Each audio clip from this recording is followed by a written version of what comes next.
Ya habíamos visto anteriormente que cuando muestreamos, pues no siempre encontramos lo que esperábamos, es decir, muestreamos y aunque sea una muestra representativa y todo lo demás, pues no siempre la muestra se parece a la población. Eso ya lo habíamos comentado, ¿verdad? Entonces, un ejemplo es tirar volados, ¿no? Si tiramos volados con una moneda justa, pues en este sentido, la probabilidad de sacar águila es la misma que la probabilidad de sacar sol. Eso dice la teoría, eso, bueno, es toda una discusión filosófica que no tiene mucho sentido, ¿verdad? Pero si en la práctica tiramos 100 volados, la verdad es rarísimo que tengamos exactamente 50 águilas y 50 soles. Yo creo que eso es claro para todos, ¿verdad? Entonces, pues eso es una realidad que da lugar a este tipo de cosas, ¿no? A las pruebas de hipótesis y bueno, todos estos temas de la inferencia estadística. De mover este café porque si no lo voy a tirar y va a ser un desastre.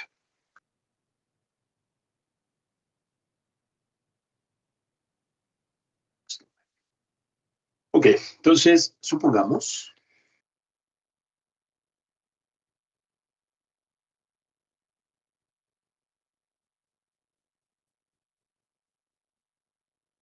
que en una muestra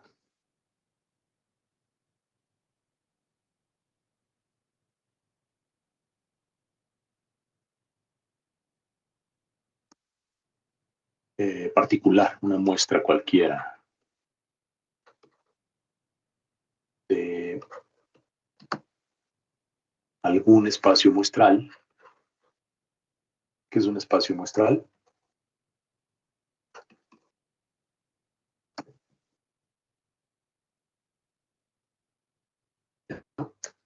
que es un espacio muestral, nadie, Donde pueden suceder todas las probabilidades, profe. donde pueden suceder todas las probabilidades, pues no, donde, a ver, ¿cómo sucede una probabilidad? ¿O a qué te refieres con que sucedan las probabilidades? ¿Qué significa que suceda una probabilidad?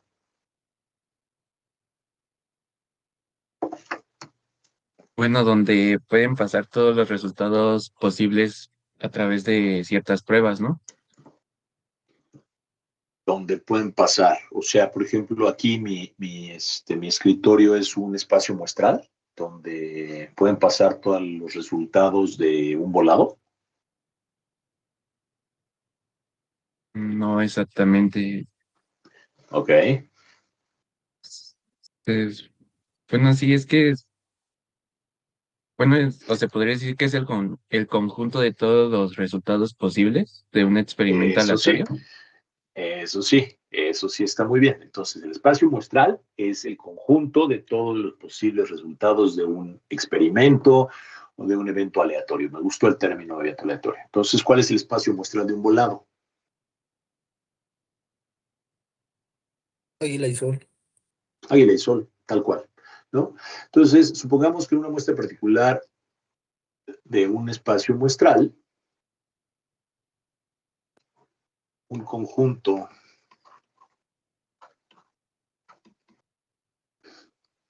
de sucesos o eventos posibles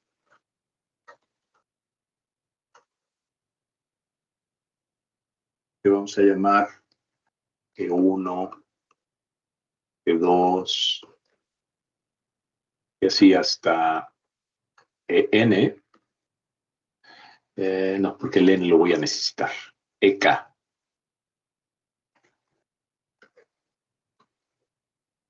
Oigan, a ver, creo que esta hoja de whiteboard ya está muy llena. Déjenme, déjenme abrir otra, porque si no, se está aturando mucho esto y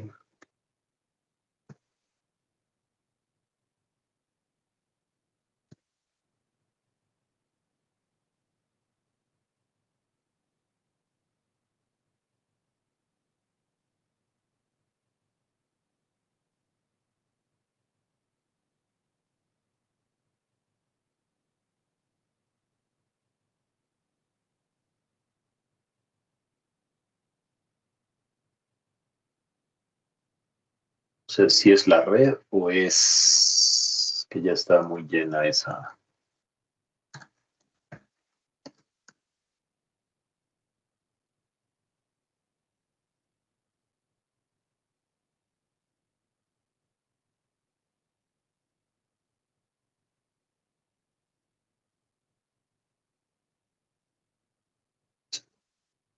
Ok, vamos a ver si era eso.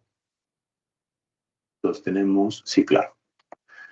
Tenemos el test G cuadrado. Y entonces decíamos que, supongamos, que en una muestra particular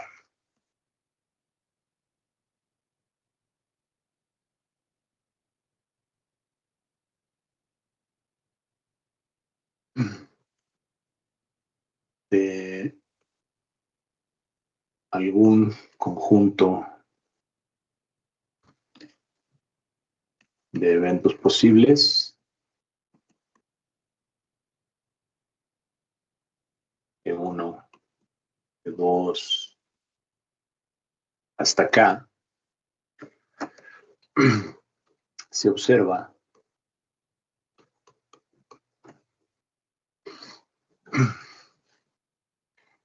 que ocurren con frecuencias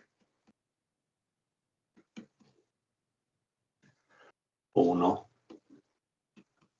o 2 o 3 o K, llamadas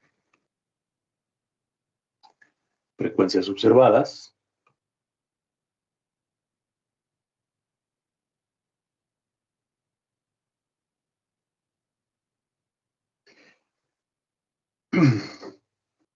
y que se espera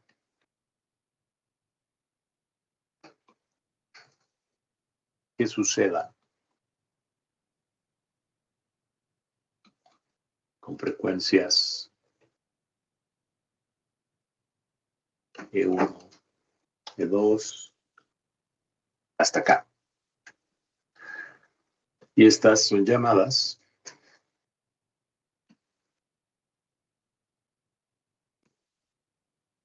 frecuencias esperadas, ¿sí? O frecuencias teóricas. Pero el término esperado es autocontenido. Si hablamos de frecuencias esperadas, pues es lo que tiene que ver con el valor medio o con la esperanza de la variable aleatoria. Entonces ahí tenemos un valor esperado y la frecuencia esperada está en función de ese valor esperado.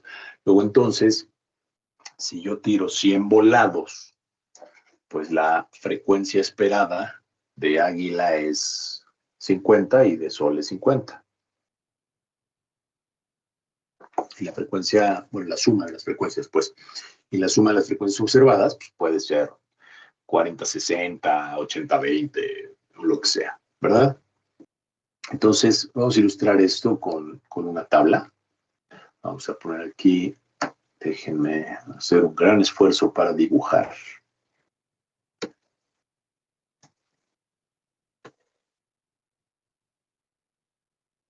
Y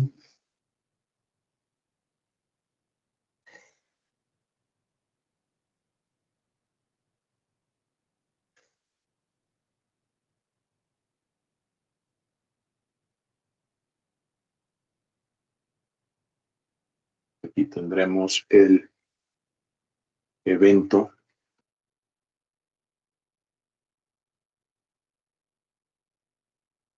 la frecuencia observada y la frecuencia esperada.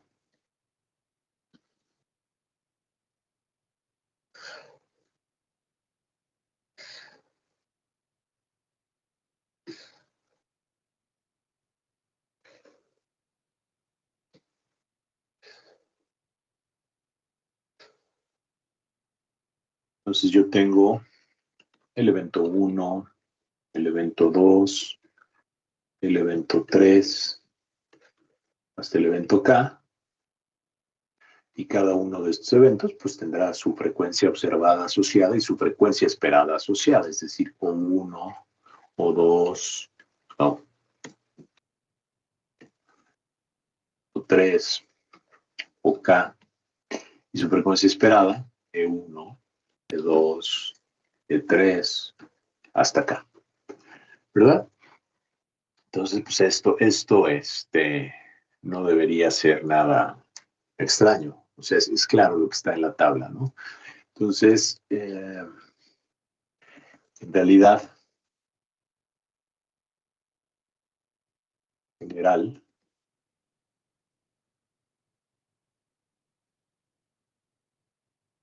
se busca saber si las frecuencias observadas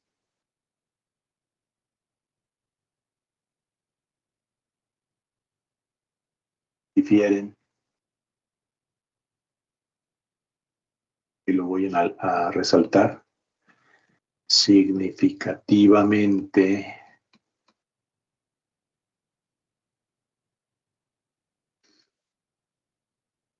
de las esperadas. Y tiene sentido, ¿verdad? Este tipo de diferencia entre valor esperado y valor observado, ¿en qué otras materias lo han visto? O sea, analizar la diferencia entre observado y esperado, ¿cómo se puede interpretar y en dónde lo han visto?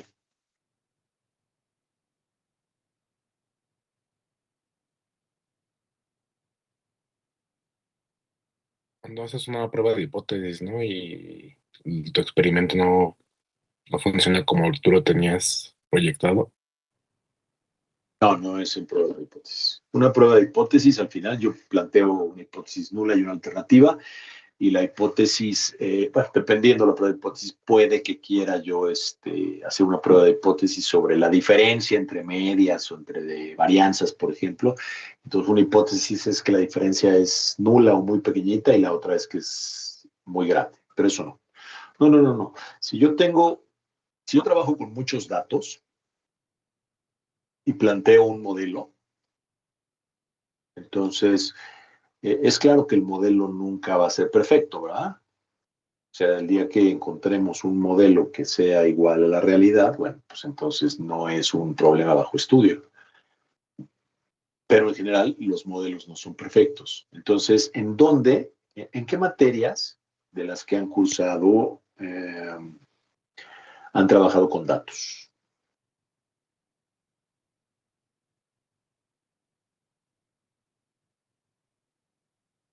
Base de datos complejas. Base de datos complejas, bueno, sí, pero no me refiero a datos de una base de datos. O sea, ¿en qué materia han hecho modelos o propuesto modelos utilizando datos? Creo que un ejemplo podría ser nuestra clase de análisis de regresión. Exactamente. Platícanos más, por favor. O bueno, ahorita lo que nos explicó el profesor es de que por medio de bases de nosotros, se supondría que nosotros tendríamos que hacer un análisis, obviamente con los datos ya hechos. Y ahorita el tema que estamos viendo se llama transformaciones de modelos lineales, en el cual se supone que nosotros tenemos que buscar el dato de significancia que hace que altere nuestra gráfica, y nosotros tenemos por medio de modelos que ahorita estamos usando R, poder hacer que nuestra gráfica no esté tan dispareja, sino que esté un poquito más lineal. Okay. Gracias, Irania. Bien, entonces sí, me refería yo precisamente a análisis de regresión. En el análisis de regresión, lo que se hace es modelar o proponer algún modelo para explicar el comportamiento de diferentes variables, cómo interactúan entre sí.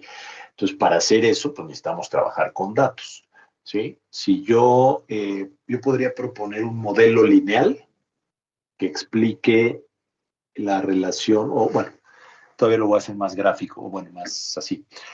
Voy a proponer un modelo lineal que sí, que explique el peso de una persona en función de su estatura. Uh-huh.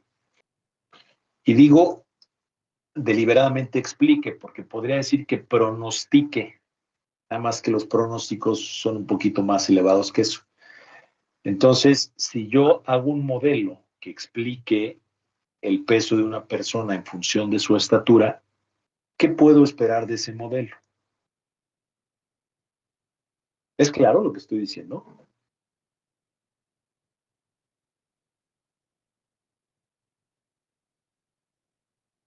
Creo que no es claro. Me voy un paso atrás. ¿Todos entendemos lo que es un modelo? Sí, profe. Sí. Ok. Entonces, si todos entendemos lo que es un modelo, yo propongo un modelo matemático, un modelo lineal, una línea recta, donde Y va a ser el peso y X va a ser la estatura. ¿Ok?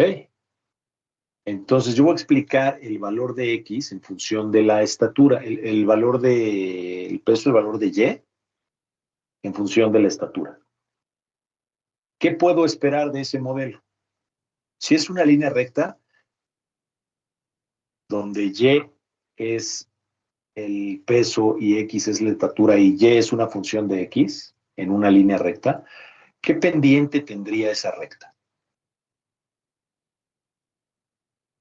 No me digan el número, nada más díganme. No tiene pendiente, pendiente positiva, pendiente negativa.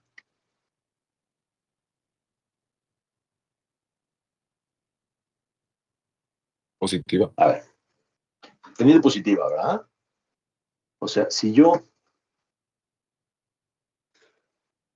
voy a proponer un modelo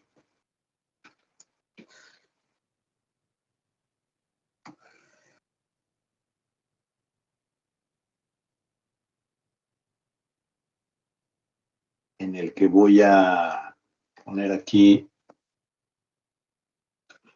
peso, aquí voy a poner estatura. Entonces, para ajustar eso es lo que hace la regresión lineal al menos, ¿no? Yo tomo datos de la población y entonces me voy a encontrar datos de gente que cada punto que voy a poner aquí es una persona.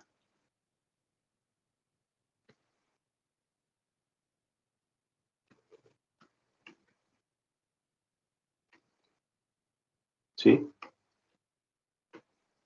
Entonces, esta persona que está aquí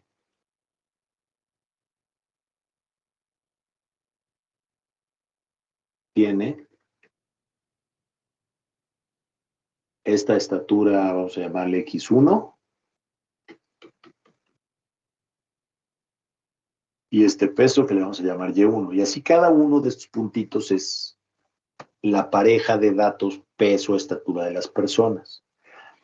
Lo que yo esperaría al hacer un modelo es encontrar, si es un modelo lineal al menos, es encontrar una recta que aproxime ese comportamiento, que explique ese comportamiento. Claramente, lo que dice este modelo es, mientras más estatura tiene una persona, mayor será su peso. Uh-huh. Entonces, los datos esperados a partir de este modelo, si yo le pregunto a una persona su estatura, aquí le vamos a poner XK, le pregunto su estatura,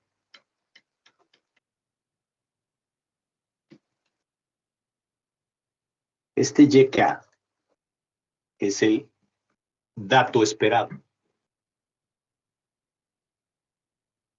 Y el observado, pues es el que tenga esa persona YK, que podría ser, bueno, no lo dibujé, pero supongamos que hay alguien aquí con ese con esa estatura XK, y su peso sería más alto que el esperado. Entonces, la diferencia entre el valor esperado y el valor observado es un error del modelo.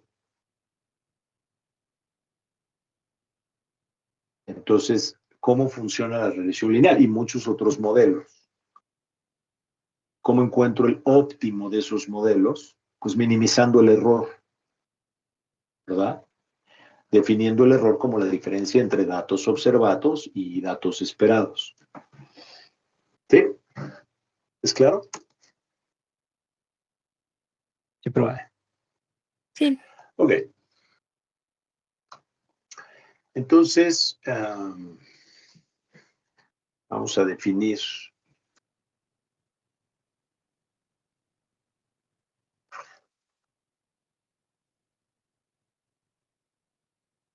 G cuadrado, prueba, no como distribución, sino como prueba. Entonces, una medida de la discrepancia existente entre las frecuencias observadas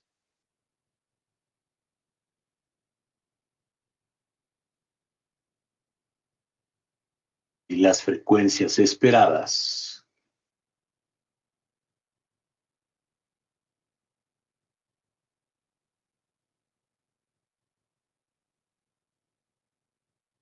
es el estadístico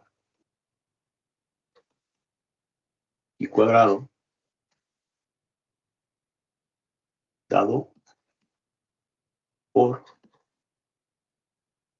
y cuadrado es igual a la diferencia al cuadrado de la frecuencia observada y la esperada entre la frecuencia esperada más O2 menos E2 al cuadrado entre E2 más OK menos EK al cuadrado entre EK, y eso también lo puedo expresar en términos de una suma. La suma cuando J va de 1 a K de OJ menos EJ al cuadrado entre EJ.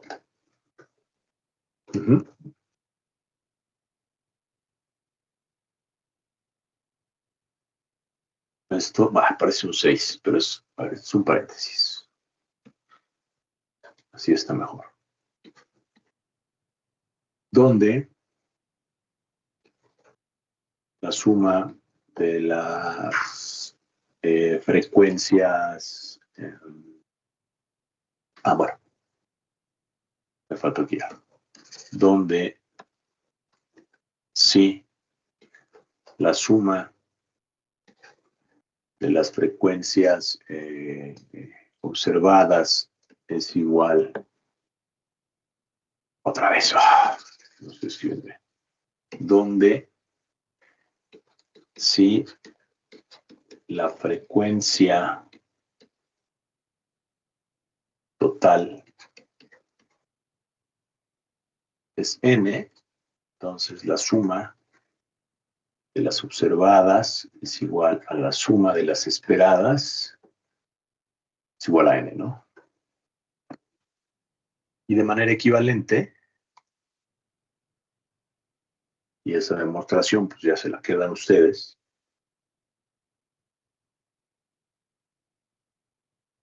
bueno,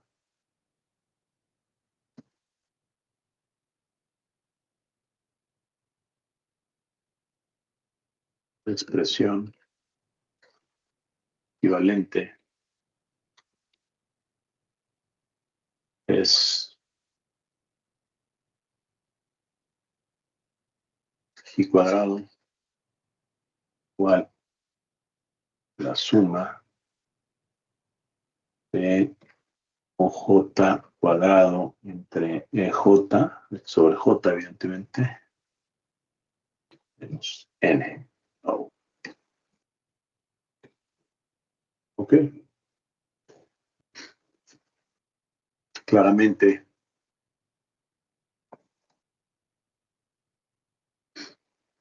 si G cuadrado es igual a 0, si el estadístico G cuadrado es igual a 0, entonces las frecuencias observadas y las frecuencias esperadas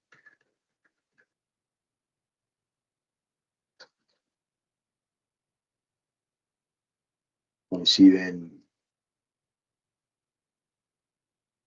completamente.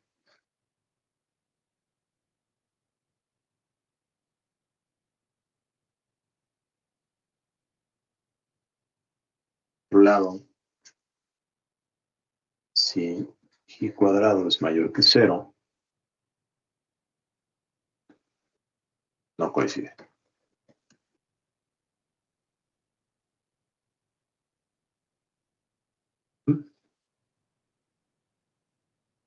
La distribución muestral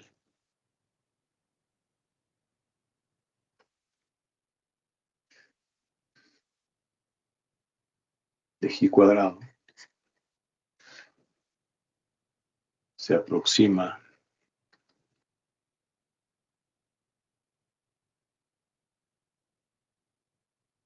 muy bien por la distribución G cuadrado.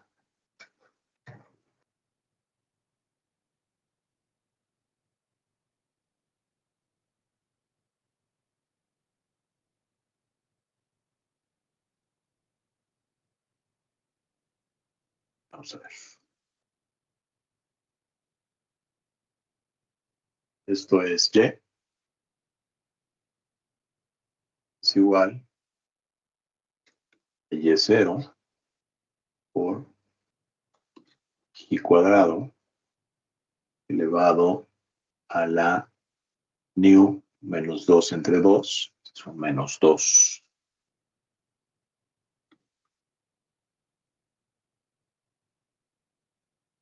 por E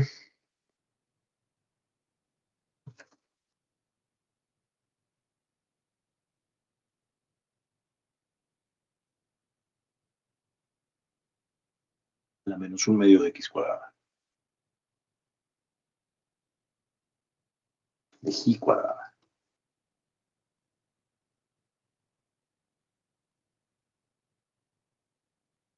Es lo mismo que decir Y0 por la G con nu menos 2 grados de libertad por E a la menos 1 medio de G cuadrada.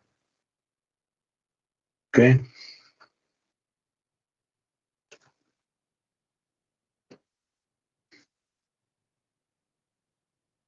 Entonces, el número de grados de libertad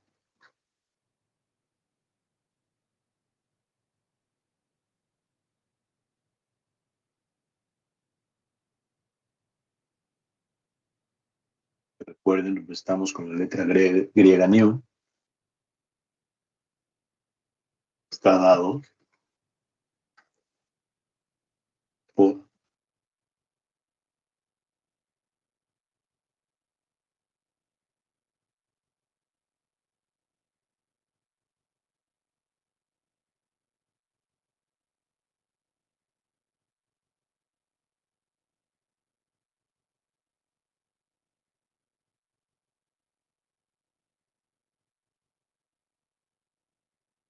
No, Porque no profesor. se escucha, profe.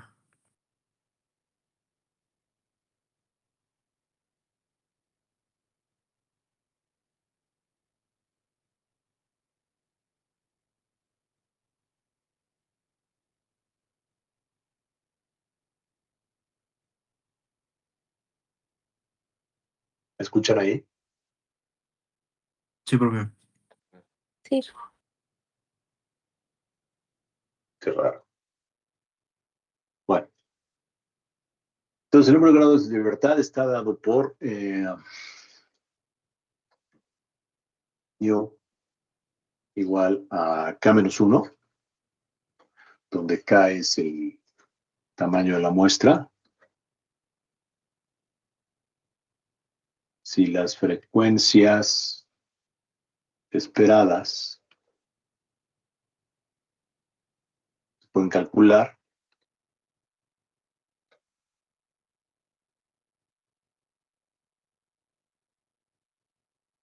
sin tener que estimar los parámetros poblacionales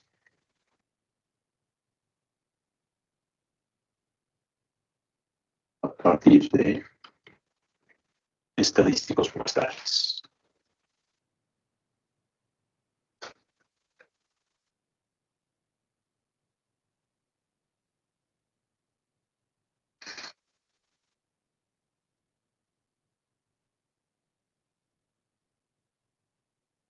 Yo es igual a K menos 1 menos M y las frecuencias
¿me escucha?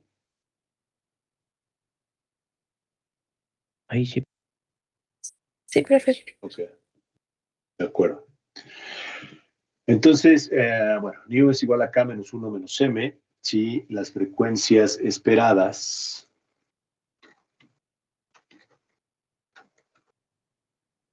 se pueden calcular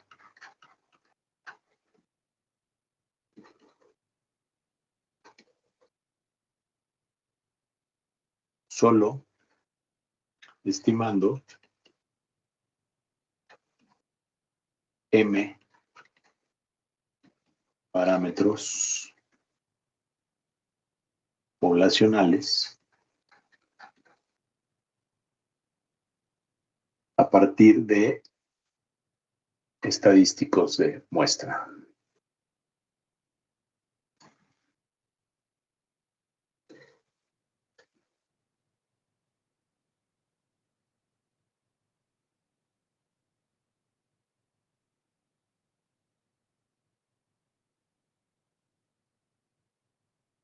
¿Ok?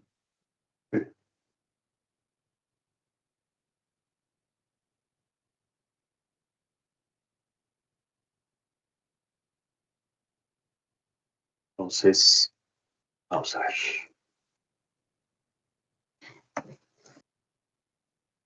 En la práctica,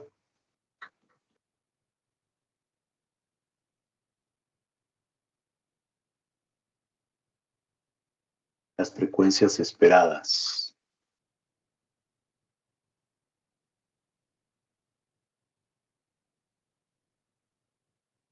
se calculan sobre la base de alguna hipótesis nula,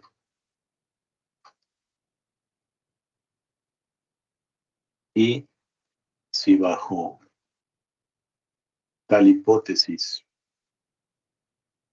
el valor calculado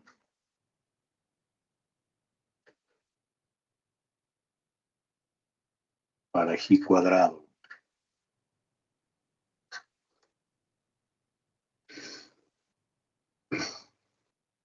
y cuadrado, el estadístico, como que veíamos como las diferencias elevadas al cuadrado y eso, ¿verdad?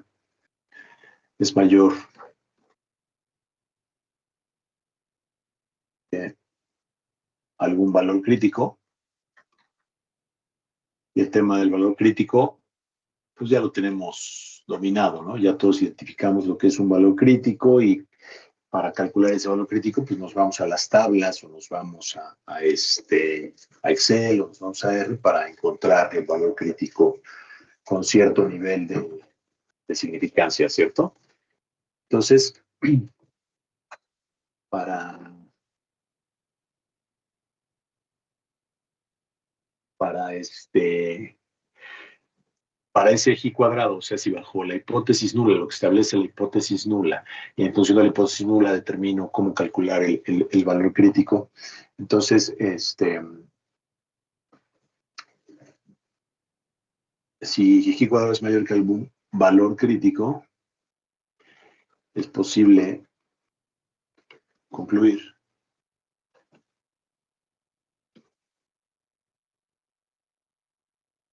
que las frecuencias observadas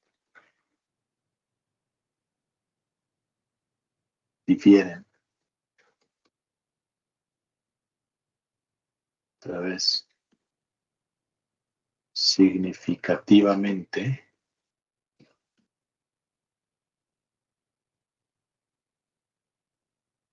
de las frecuencias esperadas.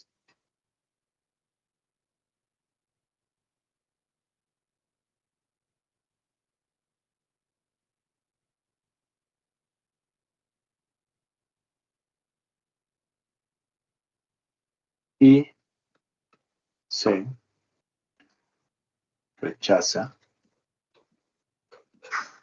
la hipótesis nula. Y esto, pues, dependiendo de cada nivel de significancia, claro. En caso contrario,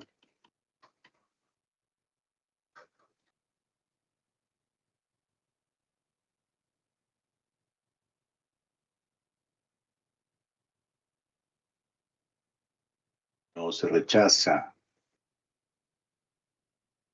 la hipótesis nula. Que podríamos decir la aceptamos, ¿no? Pero aceptar, no rechazar, otra vez, semántica y lenguaje, que sí es relativamente importante. Hasta aquí, ¿alguna pregunta?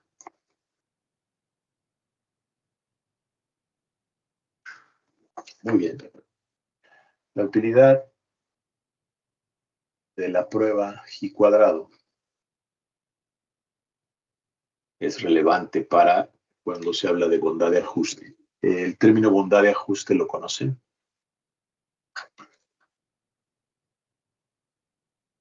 No, profe. ¿Okay?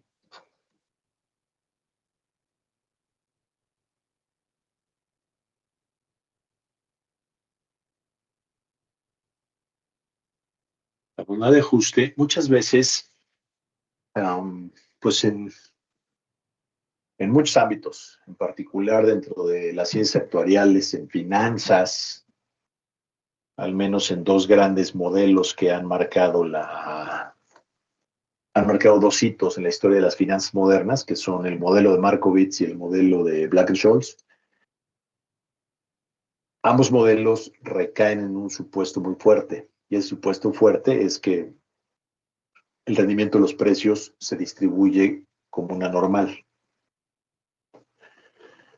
Entonces, antes de ponernos muy elegantes y usar Black-Scholes o usar el modelo de Markowitz, lo primero que tenemos que hacer es validar que efectivamente los datos con los que estamos trabajando siguen una distribución normal.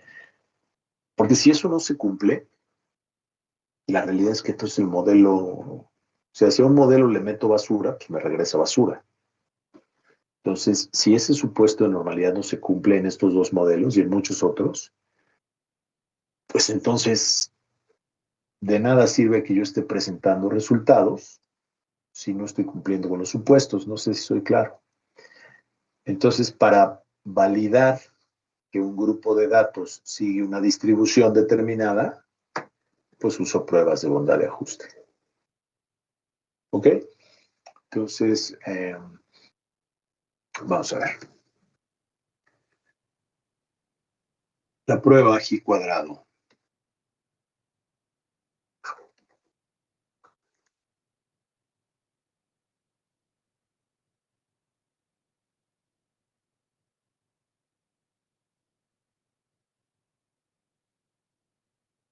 Puede utilizarse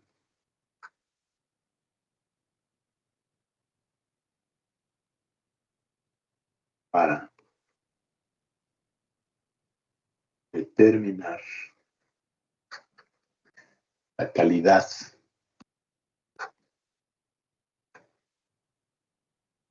del ajuste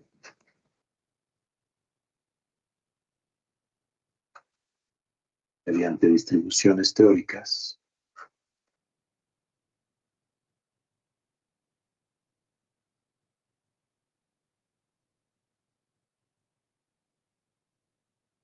distribuciones empíricas.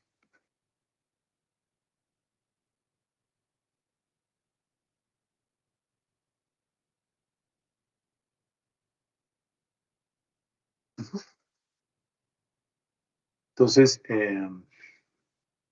vamos a ver algunos ejemplos más adelante. Ahorita que quede como en el aire, ¿no? No, bueno, no en el aire, sino que les quede como en la mente esa idea. Yo puedo usar esta prueba G cuadrado para determinar si una colección de datos sigue o no cierta distribución. En particular normal, pero puede ser binomial o puede ser cualquier otra distribución teórica. Ajá. Y eso yo creo que a estas alturas de la licenciatura ya todos tienen claro que, o sea, por mucho que nos digan que todo es normal y por ahí algunos elegantes dicen que por el teorema central del límite o por la ley de los grandes números todo es normal. Yo creo que a estas alturas de la licenciatura ya todos tienen claro que eso no es cierto, ¿no? O debería ser.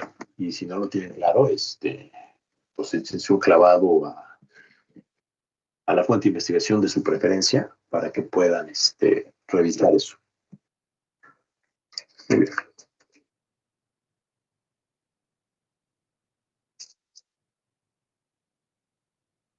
Entonces,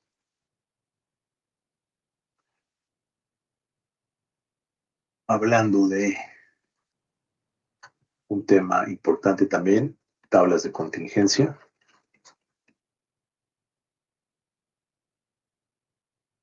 La tabla que vimos hace un momento.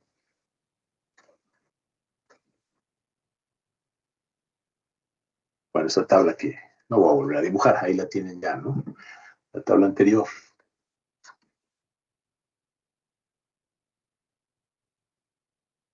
Se llama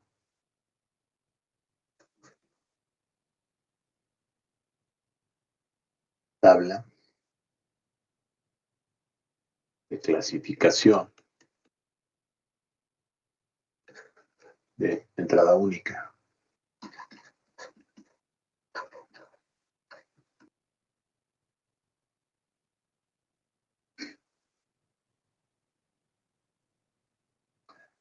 Entonces, podemos a partir de ahí porque es una tabla de entrada única, ¿no? Tenemos que las frecuencias observadas ocupan solamente una dimensión, una sola fila, ¿verdad? Entonces, esto podemos extenderlo a tablas de doble entrada o tablas pues, de más dimensiones, de dos dimensiones, pues tablas de H filas y K columnas. ¿Cómo lo planteo? A ver.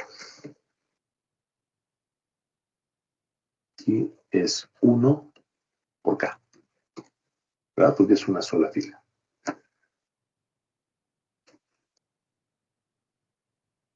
Consideremos la tabla H por K. Entonces, correspondiendo a cada frecuencia observada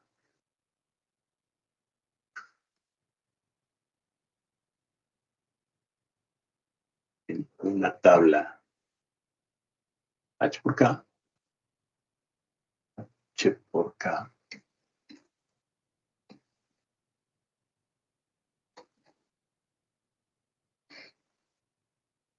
hay una frecuencia esperada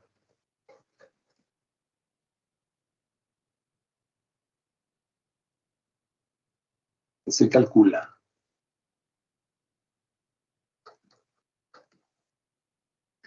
sujeta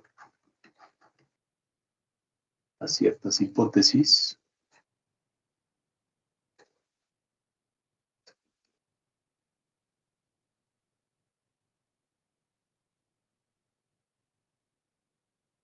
y estas frecuencias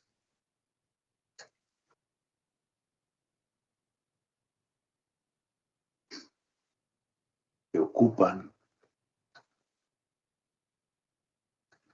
las celdas de una tabla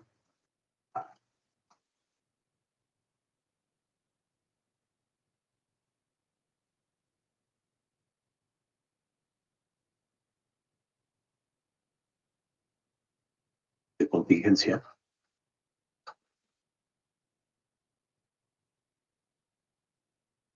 se llaman frecuencias de celda.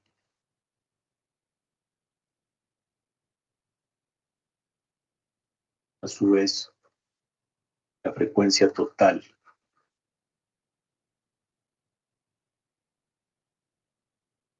en cada fila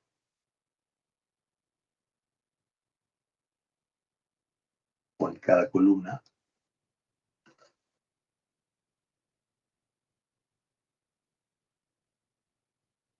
se llama frecuencia marginal.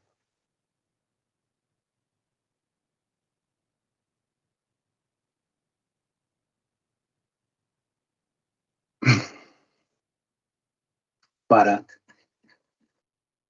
analizar la relación entre frecuencias observadas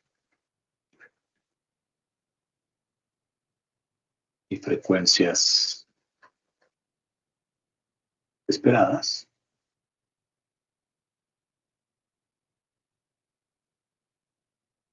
se calcula el estadístico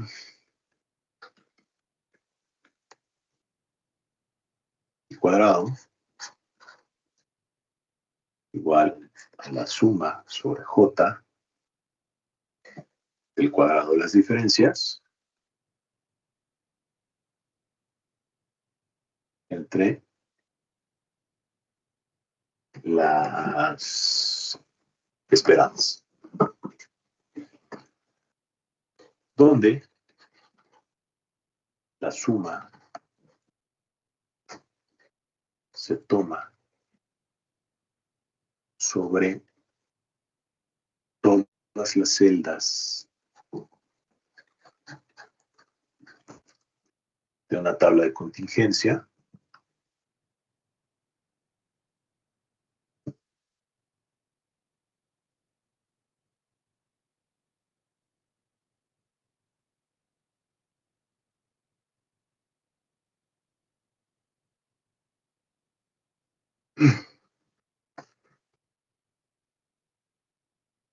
Y bueno, E y O, ya sabemos, ¿no? Representan la frecuencia observada, la frecuencia esperada, eso ya no lo escribimos porque ya lo sabemos, ¿no? Entonces, este estadístico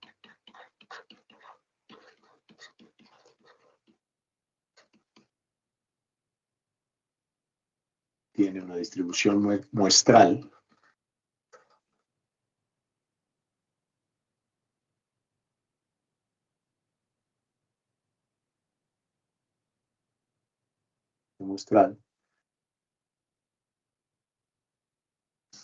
que G cuadrado, ¿no? Como lo vimos hace rato. Entonces eso ya no lo escribo otra vez, ya tiene esta distribución muestral y y el número de grados de libertad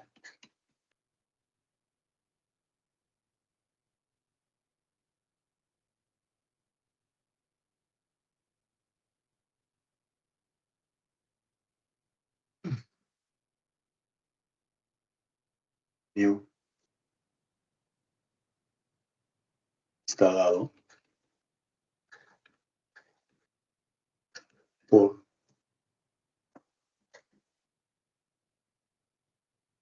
H-1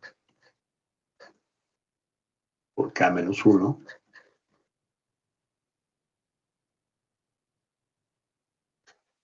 si las frecuencias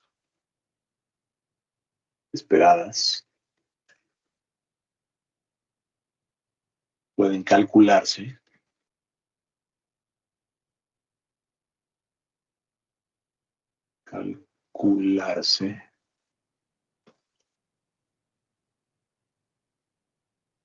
sin recurrir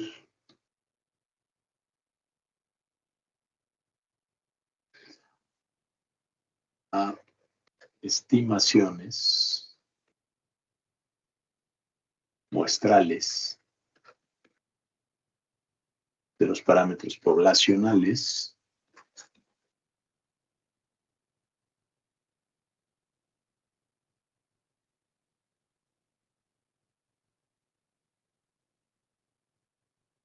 y, número 2, H-1, K-1 menos M, si las frecuencias esperadas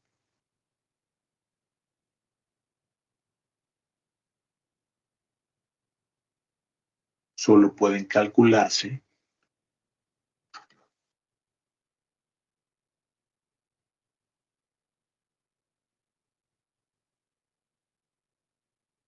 mediante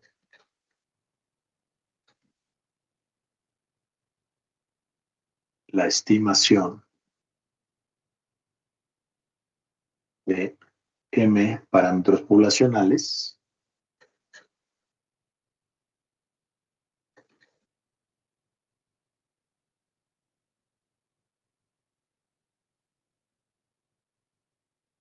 a partir de estadísticos muestrales.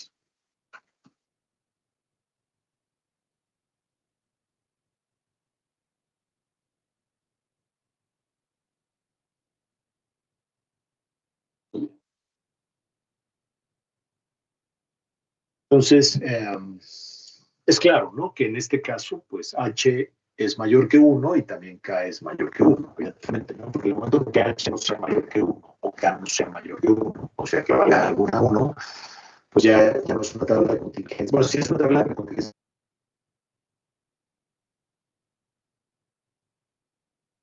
Profe, ya no se escucha su micrófono.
¿Ahí me escuchan?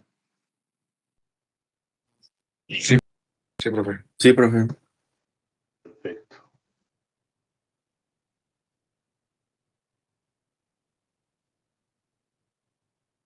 Ok. Bueno, vamos a ver.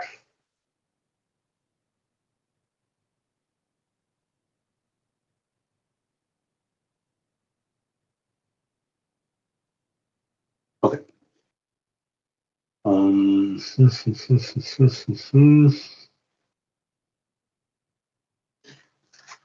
Vale. Ok. Entonces, eso es en cuanto a tablas de contingencia. Sí están viendo la pizarra, ¿verdad? Sí, profe. Sí. Ok. Entonces, muchas veces, y eso pasa, recordarán, en algún curso de, pues sí, de estadística inferencial. Es más, eso se ve desde cuando están viendo distribuciones discretas y luego pasan a continuas. ¿Qué pasa? ¿Qué tengo que hacer cuando tengo un evento que se distribuye como binomial, pero la muestra es muy grande? Digo, hoy en día ya no es tan frecuente tener que hacer trucos porque pues ya nadie usa las tablas, ¿no? Eso se hacía porque no había tablas suficientes cuando n era muy grande. Entonces hoy yo le puedo meter a R o a Python o a Excel parámetros grandotes y no necesito tablas y ahí voy a obtener las distribuciones y todo lo demás. Pero ¿qué se hacía o qué se hace si tengo un experimento, un fenómeno que se distribuye como binomial, pero la muestra es muy grande? ¿Es claro lo que les pregunto?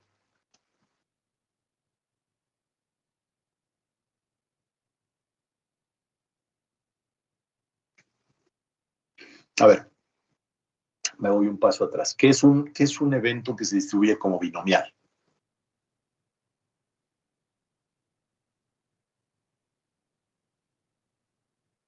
Que solo tiene dos posibles resultados. Que solo tiene dos resultados, ¿no? Verdadero o falso, vivo o muerto, eh, enfermo sano, lo que sea. Ok.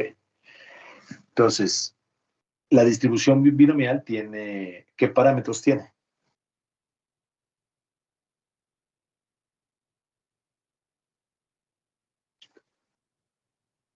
¿Cuáles son los parámetros de la distribución binomial?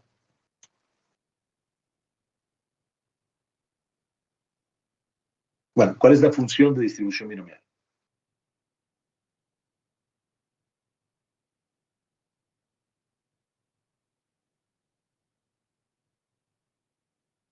Bueno, díganme un evento que puedo modelar con distribución binomial.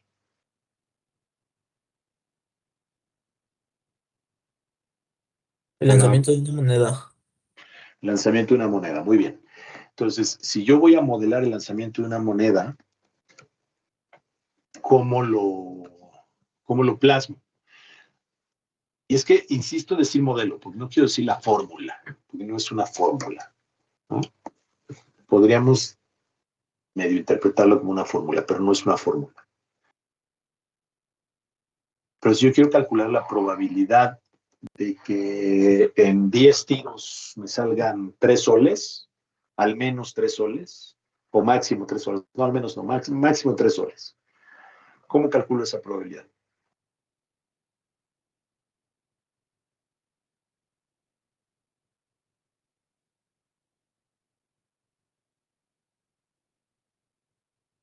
¿Cuál es la probabilidad? Suponiendo que la probabilidad de águila y sol es igual, o sea, un medio. ¿Cómo calculo la probabilidad de que en 10 volados me salgan máximo 3 soles? ¿Cómo calculo esa probabilidad? El número de volados entre el número del evento deseado. El número de volados entre el número del evento deseado. ¿Me puedes explicar un poquito con más detalle, por favor? Pues si digamos, si vamos a hacer 10 lanzamientos, sería n sobre K, que sería nuestro evento esperado, No sé, creo que es algo parecido a eso. Pero ¿quién es N y quién es K? N, el número totales de lanzamientos de moneda, y K, el número de soles que queremos que salgan en esos eventos, en esos 10 lanzamientos. Pero si divido 10 entre 3 me va a dar un valor mayor que 1 y la probabilidad solo puede tomar valores entre 0 y 1. ¿No? Entonces, bueno, pues ahí, como tarea moral, échense un clavado a sus apuntes, o sea, para acordarse de la distribución binomial y sus parámetros. La distribución binomial es una distribución discreta y tiene dos parámetros. El parámetro n, que es el número de ensayos, y el parámetro que es p, que es la probabilidad de éxito.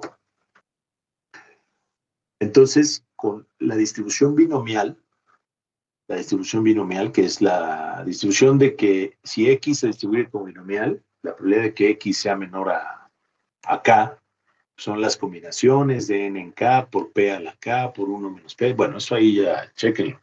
Porque sí tienen que saber eso, ¿no? No puede ser que no conozcan eso. Entonces, eso es una distribución discreta. Si n, el número de ensayos, es muy grande, entonces, además de que en el pasado no había tablas para calcularlo, para una muestra muy grande, la probabilidad de la distribución binomial se puede aproximar a la distribución normal. Sin embargo, la distribución binomial es discreta y la distribución normal es continua. ¿Todos tienen claro la diferencia entre una distribución discreta y una continua?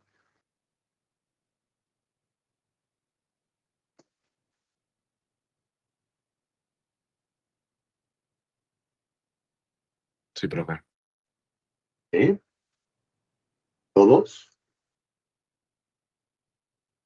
Ok. Bueno. Entonces, si hay una diferencia entre la discreta y la continua, cuando aproximo una discreta a una continua, pues tengo que hacer un ajuste. Tengo que hacer un pequeño ajuste cuando, híjole. Bueno, se quedan de tarea moral estudiar la aproximación de la binomial a la normal y los ajustes implícitos. Entonces, precisamente aquí en este tema que estamos viendo existe una corrección, la corrección de Yates a la continuidad. Nuevamente, si yo estoy trabajando con si yo estoy aplicando datos de distribuciones continuas a datos discretos, entonces tengo que hacer ajustes, tengo que hacer correcciones, porque si no, pues puedo estar incurriendo en errores, ¿no? Aunque la distribución G cuadrado es una distribución continua, la estoy modelando y la estoy alimentando con datos discretos, con datos de una muestra. Entonces, pues hay que hacer una corrección. Y esta corrección, vamos a ponerlo aquí, el estadístico G cuadrado corregido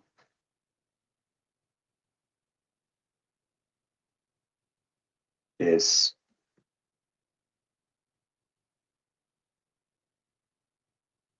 el valor absoluto de la diferencia entre el observado y el esperado menos 0.5, todo al cuadrado, de E1 más el valor esperado de la diferencia del observado y el esperado menos 0.5 al cuadrado entre 2 y así sucesivamente, ¿no? Entonces, esa es la corrección de Yates. Está en general, solo se aplica cuando el número de grados de libertad es igual a 1, pero sí es importante considerarlo, ¿no? Entonces, pues, sí es relevante. Yo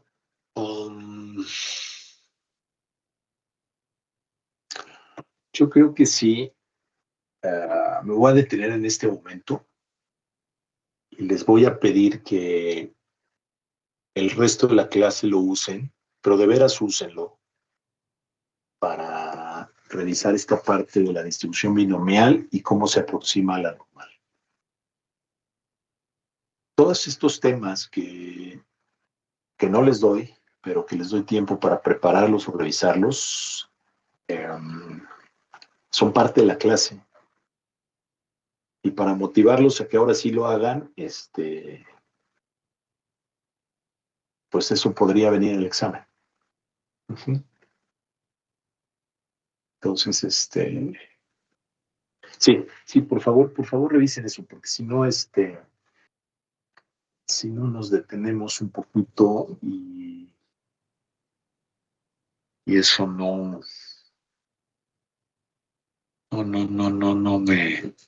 me está gustando mucho. Chino, por favor, revisen esos temas. Y continuamos la siguiente clase.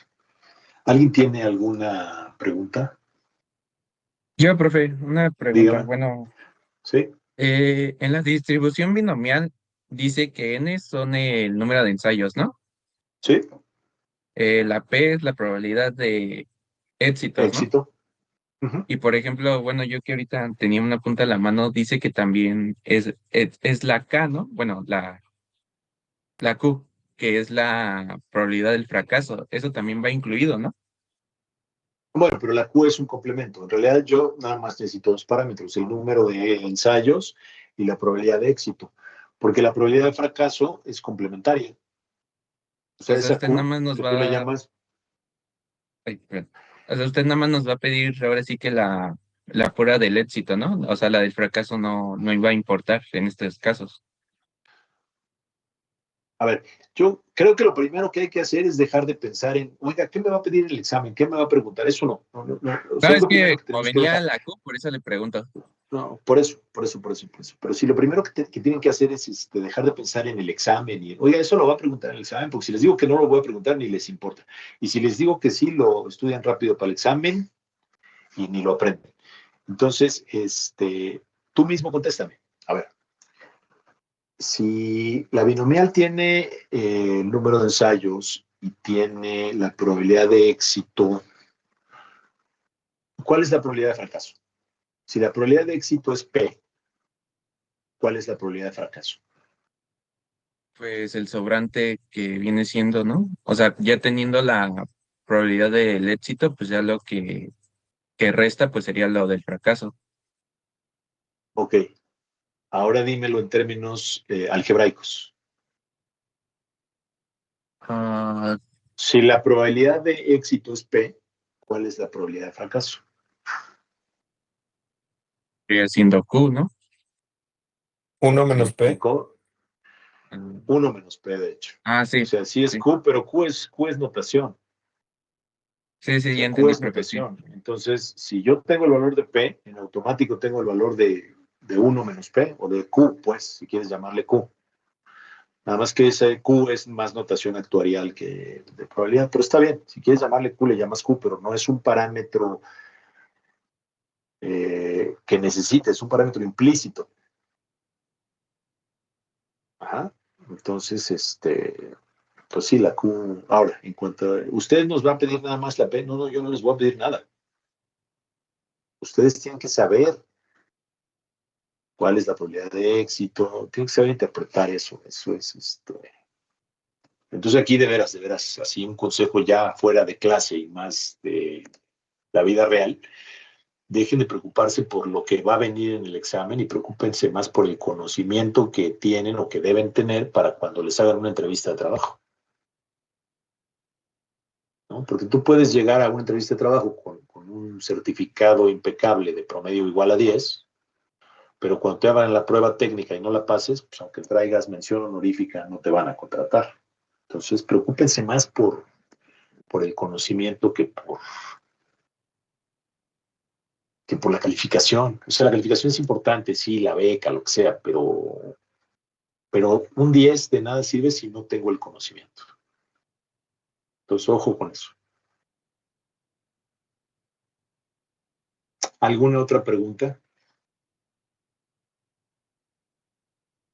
¿No? Ok. Entonces, por favor, les encargo que revisen ese tema, que revisen distribución binomial. O sea, digo, eso ya va de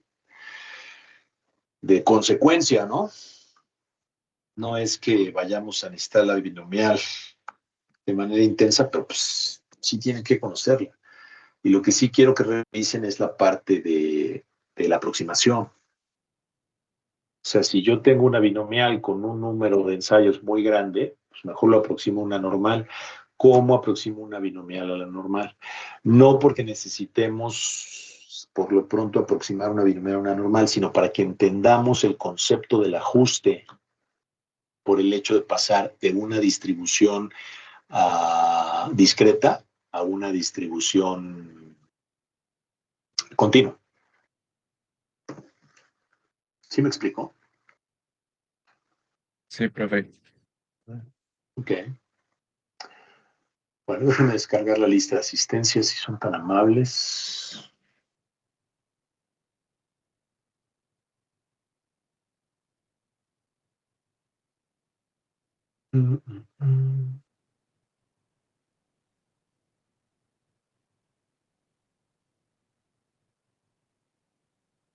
Y déjenme tomar una imagen de la sesión.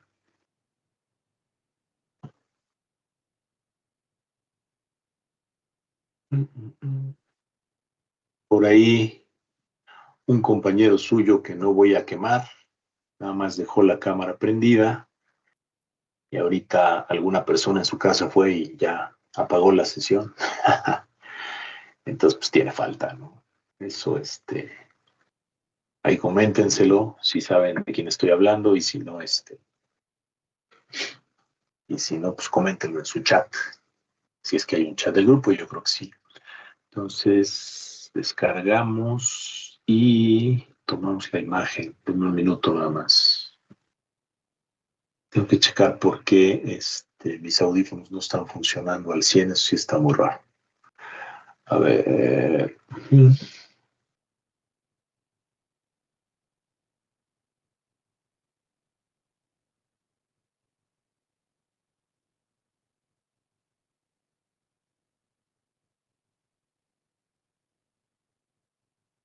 Listo. Ok. Bueno, dicho lo anterior, si no hay más preguntas, pues nos vemos el próximo jueves. Entonces, de verdad, cuando les dejo este tipo de espacios y tareas, háganlos, porque si no, pues no tiene mucho sentido, ¿no? En verdad, ya denle la vuelta a esa página. O sea, las calificaciones son importantes, sí, son importantes, claro que son importantes. Pero una calificación muy buena sin el conocimiento correspondiente, no, ahorita sí les va a servir mucho porque van a mantener la beca y sus padres van a estar muy felices con ustedes. Pero a la hora que busquen un trabajo, las calificaciones no, o sea, sí les van a decir, oye, qué buen promedio, a ver, hazte un examen técnico de tal cosa y si no pasan el examen, pues ya, ahí quedó la entrevista. Entonces, denle más peso al conocimiento que al promedio. Eso es como lo que quiero decir antes de cerrar esta sesión. Entonces, listo, que tengan buen martes y nos vemos por aquí el próximo jueves. Buen día. Gracias, profe, igualmente. Gracias, profe, Gracias, profe, igualmente. buen día.